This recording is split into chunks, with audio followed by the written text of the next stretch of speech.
So I've been really wanting to test the Mavic 2 Dual at night to see how those thermals can help navigate around the dark.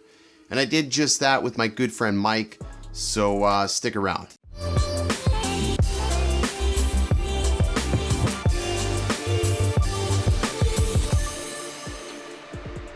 What's up and welcome everyone, welcome back. My name's Original Dobo, and if this is the first time here on my channel, I talk about drones, I talk about tech, and we do a new video every single week. So if that's your thing, definitely consider hitting that subscribe button, turn on notifications if you already haven't. You can also follow me on Twitter and Instagram, links will be down below. So last night I went ahead, took out the Mavic 2 Dual out to a park.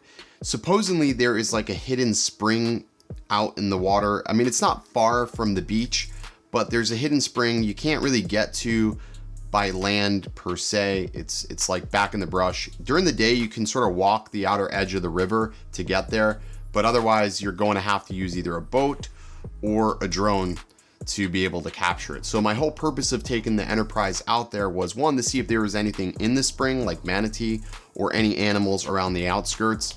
But yeah, I'll play this video, take a look at it, let me know what you guys think. Spoiler, wasn't able to find any manatee, but the spotlight and the thermals did make it easier to navigate around. Oh, by the way, all those things that you see, it's not raining, those are gnats. This is Florida, this is the subtropics, and those are bugs. I'm gonna roll this clip, let me know what you think.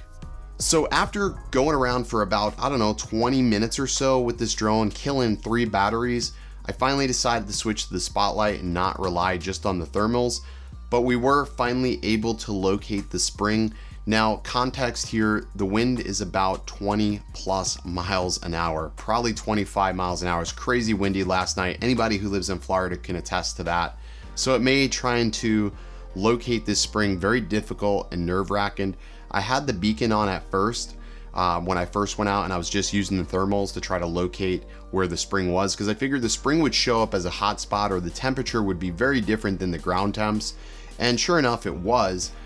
But once I located the spring, I basically plotted out a course and came back to the tower, docked, put the spotlight on so I can utilize that with the visible sensor as well, and then reran the course that I had already plotted out. Another thing that really annoys me, I'm using my Crystal Sky monitor and I can't screen record. I did download a screen record app, but as soon as I launch into the application to fly, it stops recording. So annoying. I really wish DJI would implement some form of screen record on these monitors.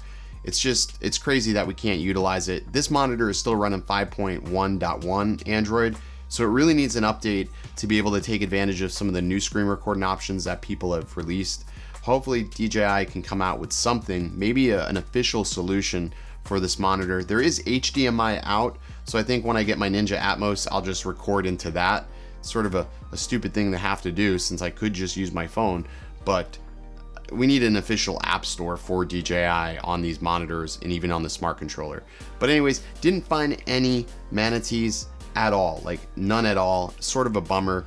And yeah, it was just interesting to be able to see how the thermals did so much better at night. I am using the rainbow color palette, which I think this is my favorite palette. I think it sort of outlines terrain a little bit better.